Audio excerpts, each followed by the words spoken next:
Pour monter là-haut, ouais, je peux passer par... regarde, là, il y a Bonneville. Voilà, là c'est pas mal, ouais, c'est beaucoup plus court. Finalement, pour monter dans la station DG, il y a deux options. Soit je passe par le lac Léman, on va passer par Thonon, Morzine et on arrive au G. Ou alors la deuxième option, c'est pas mal, parce qu'on peut passer par Cluse, le col de Châtillon, Taninges et on arrive au G. Vous savez quoi? Eh bien, on va faire la deuxième option.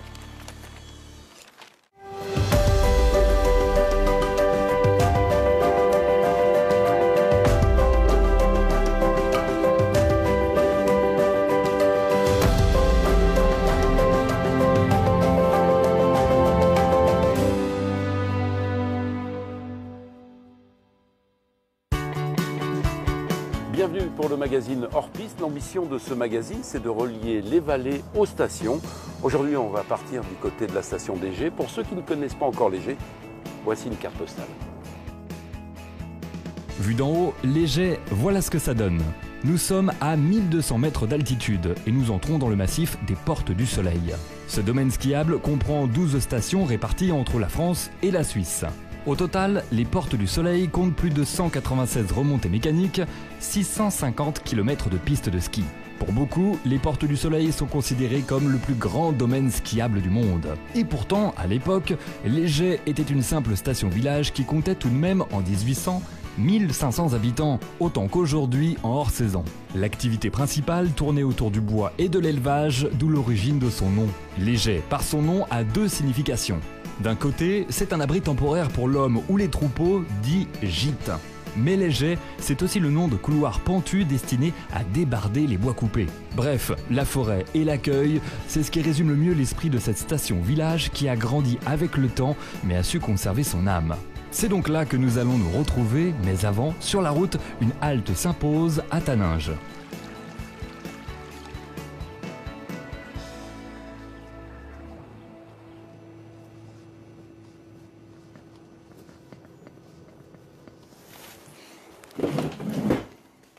Bon, ça y est, tu vas la remettre en service. Bonjour Julien.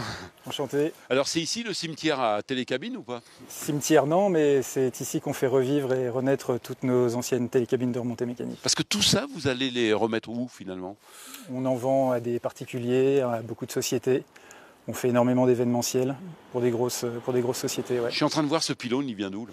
Eh ben, c'est un des pylônes de la ligne mythique de l'Aiguille du Midi. Donc vous l'entreposez là pour servir de vigie? Tout à fait, c'est notre petite tour Eiffel à nous. Ouais.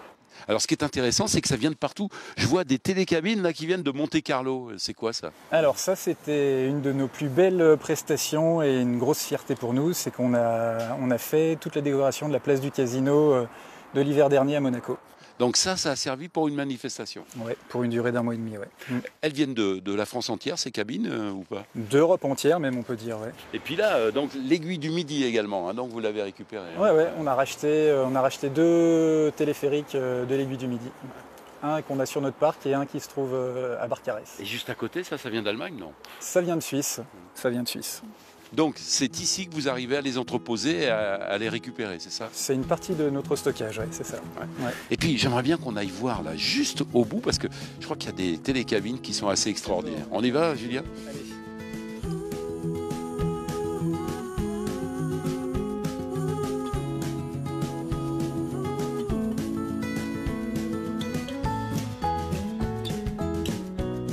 On a l'impression de voyager quand on voit tout ça. Celle-ci, elle vient d'où là? C'est encore une cabine suisse, ça vient de Sasfé. Quelle année ça? C'est des années 1970. Celle-là est merveilleuse, je la trouve Ça, très, c'est très des belle. modèles, toutes des cabines en aluminium. Ouais. Ouais, et puis là, cette télécabine, alors c'est quoi là?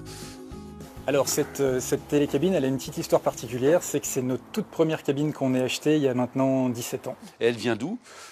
Elle vient de Chamonix, c'est une télécabine 2 places de l'Elex. Donc c'est ça qui vous a donné envie d'en avoir plein de télécabines. C'est ça, toute cette histoire a commencé avec cette petite boule jaune. Quand on parle de ces télécabines, ça y est, le monde entier vient vous voir pour acheter ça, c'est ça? Le monde entier, ouais. Ouais, c'est ça. On est connu pour nos télécabines et Taninges est connu pour ses télécabines aussi. Et puis alors, ici, on voit quand même, vous avez des beaux trésors, mais il y a aussi des trésors cachés. Et là, on va retrouver votre frère, parce que c'est vrai que vous êtes deux.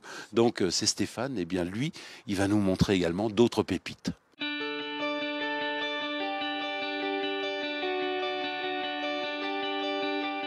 Donc ici, on se trouve dans une partie de notre collection, notre futur musée. Donc on va vous présenter 2-3 pièces uniques et exceptionnelles suivant les modèles, dont cette cabine ambulance de Super Châtel, qui est vraiment dans son jus d'origine, qui n'a pas bougé. Ça, c'est le mythique œuf Poma de Courchevel, construit en 1970. Ça, c'est une cabine 4 places autrichienne des années 60. Et ici, on a une télécabine 2 places qui vient du téléphérique de Namur en Belgique, qui montait à la citadelle, téléphérique urbain. Voilà. Donc ça, c'est une ancienne cabine de 1956 qui vient de la station des Pyrénées de Saint-Lary. Elle est vraiment dans son jus d'origine, avec la peinture, elle n'a pas bougé, on l'a laissée telle qu'elle. Et c'est une cabine qui a voyagé parce qu'on l'a rachetée à un couple parisien qui avait mis ça à l'époque dans leur carnot. Voilà. Donc la petite histoire. Et ça, c'est une des cabines mythiques de Chamonix qui vient de l'aiguille d'Elbrenner. Voilà. Et ici, on découvre cet œuf Poma. Et son originalité, elle est ici. Elle est là avec cette plaque, avec la croix de ski d'Émile Allais. Aux Amis d'Émile Allais, Courchevel, inauguration du stade de slalom le 28-1-1971.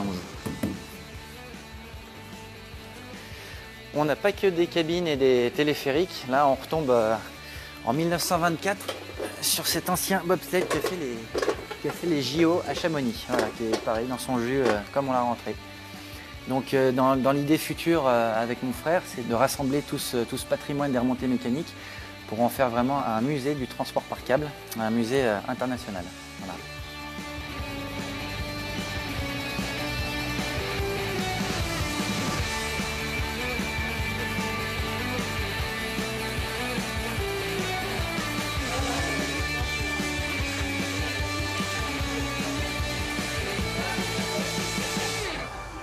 Ah, ça fait plaisir, hein. Ça y est, maintenant on a atteint la station DG. Regardez, il y a de la neige, il y a du soleil. Et il y a Benjamin qui est avec nous.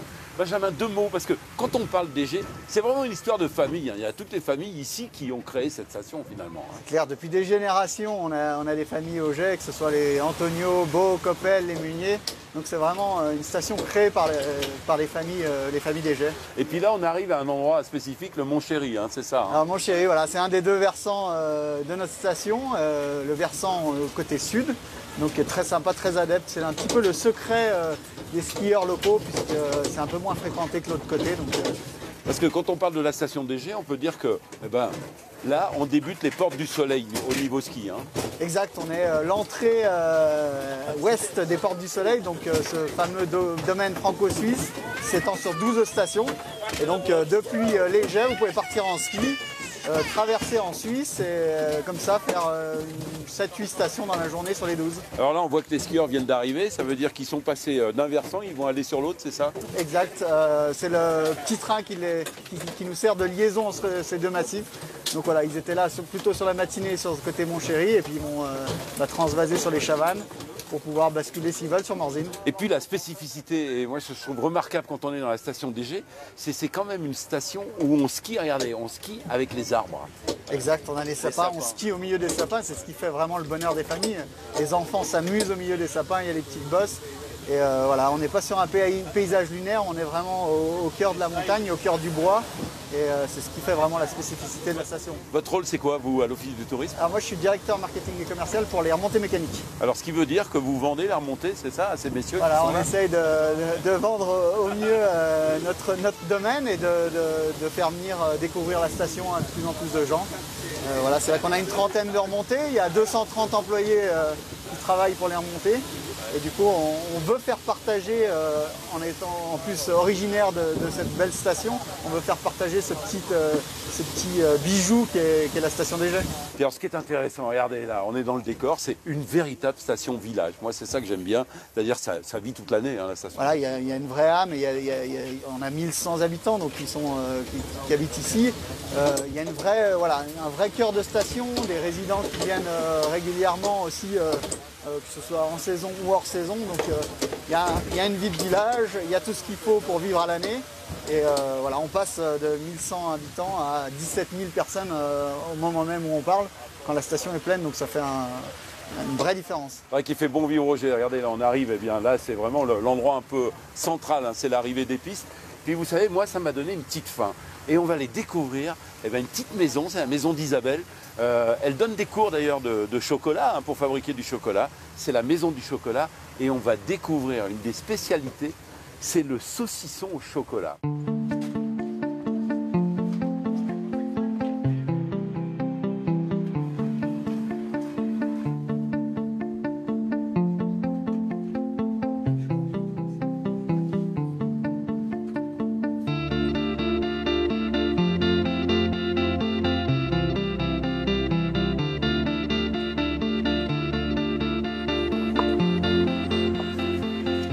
Aujourd'hui, je vais vous expliquer la fabuleuse recette du saucisson chocolat DG. Alors, pour ce faire, on va utiliser donc de la génoise. Cette petite génoise, on va avoir besoin de l'émietter, de la couper en tout petits morceaux. Ensuite, on va utiliser les noix. C'est très sensible, le fruit à coque, parce que ça rancit, mais avec le chocolat, c'est vraiment un pur délice. On va ensuite utiliser les fruits confits, donc qui sont le raisin et les abricots.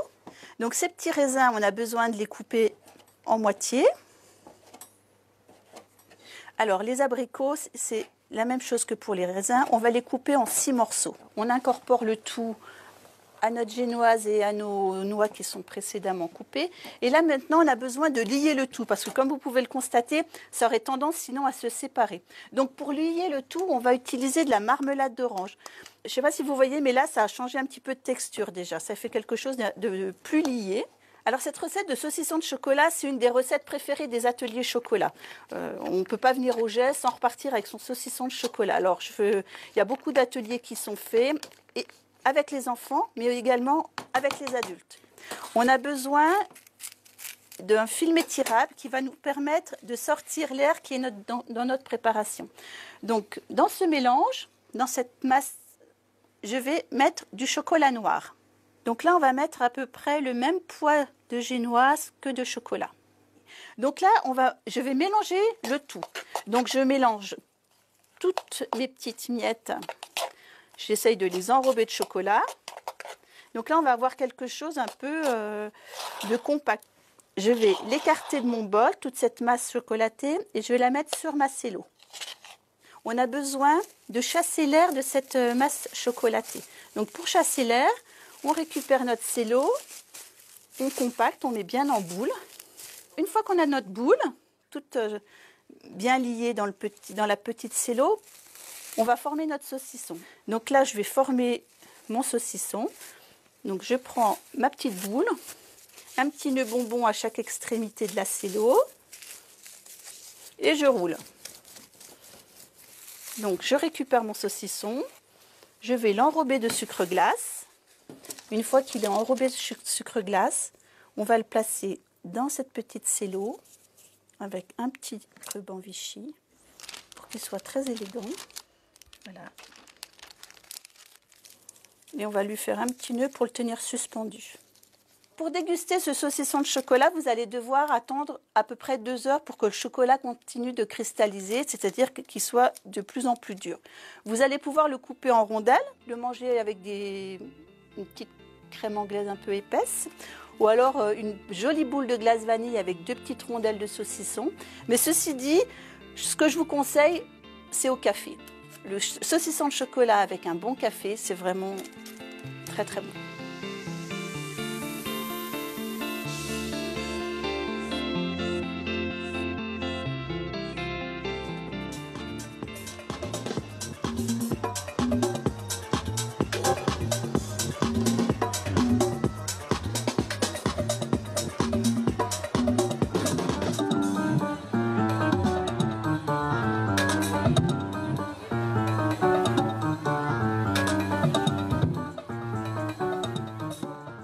vendu 3 verres. C'est vrai, t'arrives à vendre un peu. Non mais c'est pas le tout de sentir le vin chaud. Oh, ça sent bon. Qu'est-ce qu'il y a là-dedans, Thomas? Ça c'est du vin chaud là, on a des potages, là c'est le petit potage du skieur, du vin chaud, on a de la liqueur de pomme avec du cognac et de la poire, on a aussi de la vodka pomme chaude. Eh, si je Tous les comprends bien, bons remèdes. tu t'en rappelles comment t'avais commencé ici? Il n'y avait pas grand-chose et t'en as fait quelque Non, chose ça de a bien pris pour un la petit fin. peu, ouais. C'est le grand-père qui me disait on va quand même pas se servir des bières dans des verres en plastique sur le front de neige. Et puis voilà, bah, c'est ce qu'on fait quoi. Puis les Donc, gens ont l'air d'apprécier. Et alors nous, on sort d'un cours de chocolat, hein, parce que ça y est, maintenant, on sait faire le saucisson au chocolat. On arrive chez toi, regarde, c'est vraiment l'endroit où il faut être. Hein, le soir. On se relaxe un petit peu. Par contre, ça serait bien que tu bosses un petit peu, Patrice. Tu me sers un vin chaud. Là, le robinet, Patrice. Ah, mais je te... ah, pardon. Sur le robinet, Patrice, ici, là. Allez, 2 vins chauds, Patrice, s'il te plaît. Eh, c'est pas facile d'être serveur, hein, finalement. Hein. Mon Dieu, qu'est-ce qu'on va en faire? Est-ce que c'est bon comme ça? Oui, ça va. Un deuxième, allez, dépêche-toi, là. Vin chaud, monsieur? Allez. Allez, hop, hop, hop. Alors, vous on y savez que va. c'est génial, hein, parce que Thomas, sa femme, elle skie, et lui, regardez ce qu'il fait. Deux Faut mots bien sur qu'on la... travaille hein, pendant qu'il y en a qui Deux s'amusent sur mots les sur la planches. station DG, c'est ça l'esprit DG. Ouais, ça reste familial. On a tous les âges qui sont ici. On a les parents, les enfants. On sert pour tout le monde. Et puis voilà. Et- La musique tous les jours, un petit peu Et différente. tous les soirs, c'est comme ça. Ouais, c'est pire des fois. Tu connais l'Irish Pub? Ouais, c'est la rue parallèle sur ta gauche.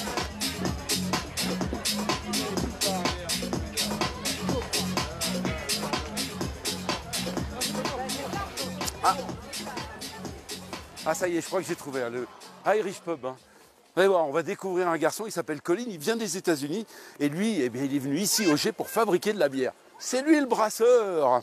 Allez, on va y aller, je suis pas tout seul à y aller. Hein.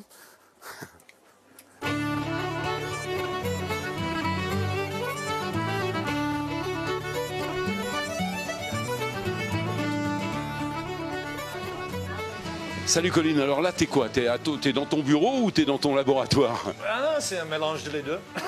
Alors, ce qui veut dire que pour faire une bière, ici tu as tout ce qu'il faut, c'est une microbrasserie quoi. On a tout ce qu'il faut. C'est tout simple de faire la bière. C'est juste un produit avec du céréal, du lait, le levure et du houblon. Allez, comment ça marche? Tiens, on va essayer de comprendre. Là, c'est la première étape. Ça, c'est vraiment le cœur de la bière. C'est ici, on va décider tout autour de la couleur, le goût primaire et à la fin, le degré d'alcool. Donc, ce qui veut dire qu'une bière brune, une bière blanche ou une bière blonde, elle se fabrique ici. Oui, ça se toi passe qui tous choisis. par la macération. C'est juste une question de céréales, de malt différentes. Allez, ici, qu'est-ce qui se passe? Ça, c'est l'ébullition. Je suis en train de récupérer tout le sucre.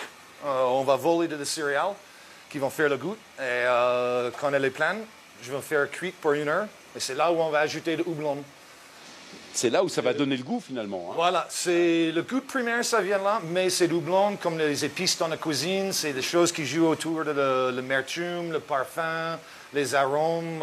C'est ça qui vient de l'houblon. Et là, je vois d'autres cuves, alors c'est quoi ça? Ici, c'est la fermentation. C'est ici où la bière, ça va venir la bière. Quand on remplit la cuve, elle n'est pas encore la bière parce que le sucre n'est pas encore fermenté. Donc je regarde les bulles, c'est là. Hein. Oui, ça peut sortir d'ici, mais malheureusement, Ou d'ici. ou d'ici. C'est les deux là qui vont faire la bière, qui vont tourner la bière en alcool. Et celle-ci? Après, les deux ici, c'est le conditionnement, comme pour du vin. Le vin, ça va reposer tout l'hiver dans les cuves, dans les caves. Ah, parce que c'est bien de laisser reposer une bière, Oui, c'est-à-dire... tout à fait. On peut la conserver combien, une bière à peu près? Oh, ça dépend de si les températures ne changent pas et le stockage c'est bien respecté, ça peut garder longtemps. Ce qui veut dire qu'il y a un millésime pour les bières? Non. La chose avec les bières artisanales, c'est on essaie d'ajouter rien au niveau d'un conservateur, rien pour protéger la bière. Colin, moi je sais que tu te passionnes toi pour la fabrication et moi tu sais ce que je préfère, hein. C'est d'aller retrouver ton équipe là. C'est qui le barman là? Ah, c'est Julien et Allez, Steven. on va retrouver Julien et Steven.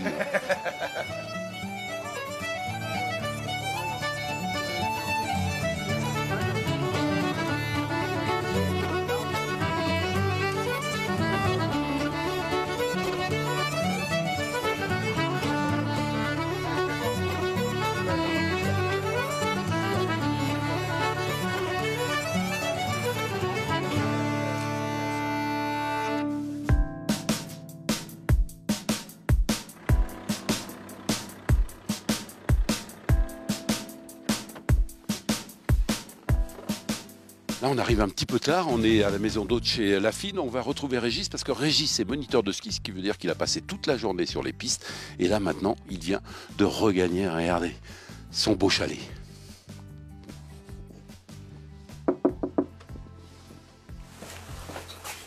Ah, bonsoir Marie-Claude. Bonsoir Patrice. Content d'être arrivé. Hein. Dis-moi, c'est de plus en plus beau ici, hein, chez vous. Hein. Ouais, c'est un chalet de montagne. Ouais, alors combien de chambres vous avez? 5 chambres.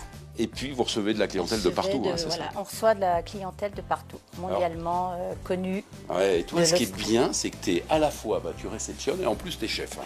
En tu fais plus, la cuisine, hein. donc voilà. Dis-moi, je regarde, mais Régis n'est pas là? Régis, il est à son atelier. Là, on est dans mon atelier. Donc, mon atelier, c'est une deuxième activité pour moi. Puisque l'hiver, je suis sur les skis, je suis moniteur de ski. Et puis, bien sûr, l'été, une deuxième activité. Et puis, en étant de la montagne, on va dire le métier le plus sympa, c'est quand même le travail du bois. Mon arrière-grand-père était menuisier charpentier, mon grand-père, mon père. Maintenant, c'est moi qui ai repris un petit peu la relève. Et puis, c'est des métiers que l'on fait par passion. L'avantage d'avoir deux activités, il n'y a pas de monotonie dans le travail. Quand la neige arrive, quand il fait froid, les machines, ça nous gèle les doigts. Donc, on est content de reprendre la tenue et puis de partir faire du ski. Et puis l'hiver, à la fin de saison, quand la neige est mauvaise, on est tout content. On se dit, on va remettre le bleu de travail et puis on va aller raboter des planches. Et puis, c'est sûr que l'avantage quand on travaille le bois, quand on fait une activité comme la mienne, où je fais de la rénovation, je fais du chalet, eh bien, c'est quelque chose de créatif et c'est super agréable. J'ai toujours eu l'habitude de travailler sur des chantiers, des choses. Et puis maintenant, depuis quelques années, j'ai modifié un petit peu mon activité. Et j'ai pu créer des chambres d'hôtes avec la chance d'avoir une vieille ferme de famille que j'ai rénovée entièrement. J'ai passé 2 ans de ma vie à faire que ça, à démonter pour nettoyer, à remonter et pour faire quelque chose d'agréable maintenant qui est à disposition des clients. On est dans une station jet où on a toujours cherché à rester un petit peu traditionnel. Garder les fermes, garder des chalets bois, garder des bâtiments qui ne soient pas trop, qui soient, on va dire, un petit peu plus larges que haut. On a toujours voulu que le bâtiment le plus haut de la station soit le clocher, pour éviter de faire des tours comme dans les stations modernes. C'est justement d'éviter de retomber dans ce qui se fait maintenant. Et maintenant, les gens recherchent de plus en plus la station village avec justement ces beaux chalets et puis ces anciennes fermes rénovées. Dès que j'ai fini ma journée de ski, je rentre à la maison, je change de tenue et je prends mon petit tablier et puis je vais travailler, je vais accueillir les gens, je vais boire l'apéritif avec eux et puis on propose la table d'hôtes. Donc on leur fait découvrir tous nos beaux produits régionaux. Style les dios, style la soupe de montagne, la raclette, la tartiflette, tous les produits locaux. Après plus de 50 ans passés ici à la montagne à faire ces activités, si je regarde derrière, il n'y a pas beaucoup de choses que je changerais. C'est vraiment, ça a toujours été des métiers par passion et puis ça continue de l'être puisque c'est quand même un plaisir maintenant de pouvoir proposer à une clientèle cosmopolite, de pouvoir présenter un petit peu une belle station village comme l'on a, et puis surtout des belles bâtisses et de la bonne nourriture.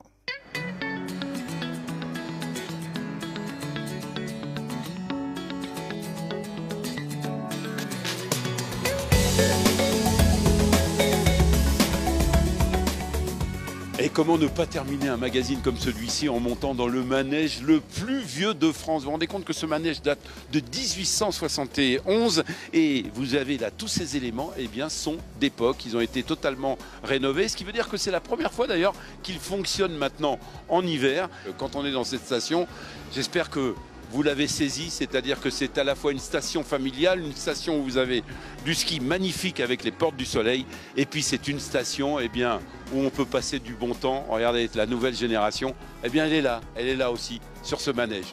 Merci à Nicolas Michat qui était à la réalisation du magazine.